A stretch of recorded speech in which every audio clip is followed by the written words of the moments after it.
let's talk about one of the most incredible medical stories of our time. It's a story about desperation, about mind-blowing science, and about the moment a man's life came to depend entirely on the heart of a genetically modified pig.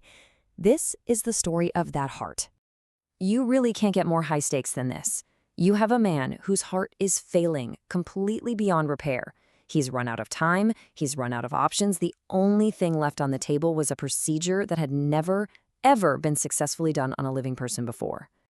So, who was this patient? And how did he end up right on the frontier of medicine?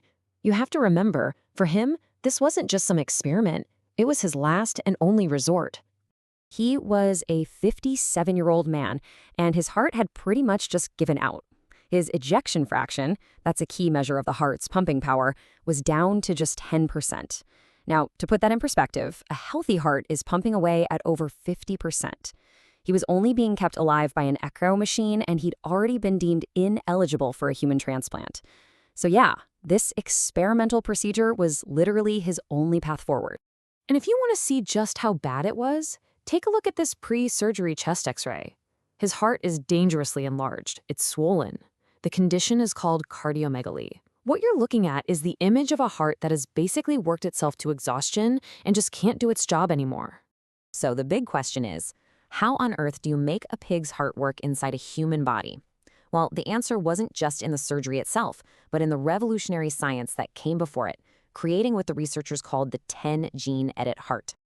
The core concept we're talking about here is xenotransplantation, taking an organ from one species and putting it into another. Now, for decades, this has been a holy grail of medicine, but it's always been stopped by one massive hurdle: our own immune system, which is hardwired to attack and destroy any foreign tissue it finds. So how they get past that huge immune barrier? Well, science is really complex, but it boils down to 3 key moves. First, they knocked out 3 specific pig genes that are known to cause a hyperacute, immediate rejection by the human body. Second, they deactivated a growth gene, which is crucial to make sure the pig heart wouldn't just keep growing to a pig's size inside the patient's chest.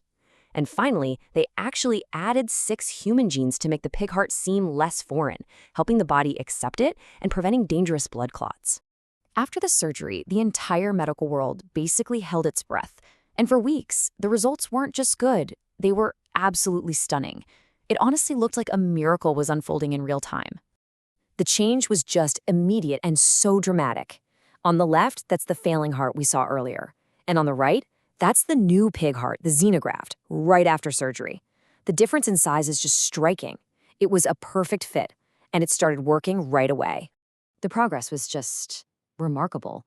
Within 4 days, he was off the ECMO machine he'd been depending on for over a month. His cardiac output was strong. Echocardiograms showed a heart that was working completely normally. And then, the biggest test of all, on day 34, a biopsy of the heart muscle itself showed absolutely 0 signs of rejection. It was a spectacular success. This quote from the medical report really captures the human side of all this. On day 48, after being stuck in a bed for 109 days, he sat up in a chair by himself and waved. I mean, what a moment of profound hope. But then, just as suddenly as all that hope had arrived, the story took a very dark, very mysterious turn. On day 49, after 7 weeks of incredible progress, the heart began to fail. But the mystery was why? What went wrong? That evening, the patient's health just collapsed. But doctors realized pretty quickly this wasn't the kind of immune system rejection they had feared and prepared for. No, this was something different, something they weren't expecting. The diagnosis was something called diastolic failure. The heart was still squeezing powerfully, but the muscle itself had become thick and stiff. It couldn't relax between beats to fill up with blood. Think of it like trying to inflate a balloon that had turned to stone. And these echocardiogram images show you exactly what was happening. On the left, from day 19, you can see a heart with a normal wall thickness. But on the right, from day 49, just look at how dramatically that wall has thickened. The heart was effectively seizing up. Now, let's go microscopic, because the change was even more stark. This was the biopsy from day 34, right at the peak of success. What you're looking at is healthy, organized heart muscle cells. It's perfect. Now, compare that to this biopsy taken just 1 day after the sudden failure. The tissue is in total distress. You can see swelling, that's called edema, and tiny blood vessels are breaking down, leaking red blood cells into the surrounding tissue. This wasn't a typical rejection, but it was obvious, serious damage. And just 10 days later, at the time of the autopsy, the damage was catastrophic.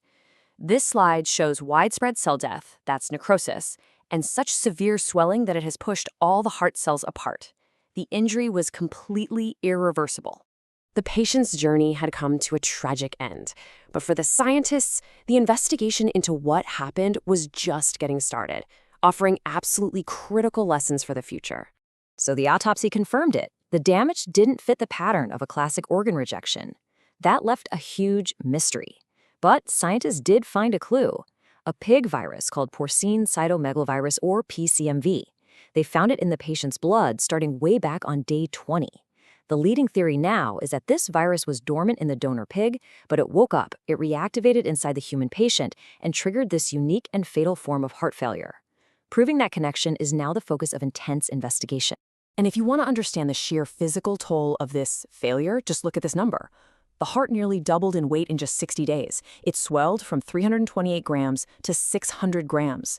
That's a shocking way to measure the extent of the injury.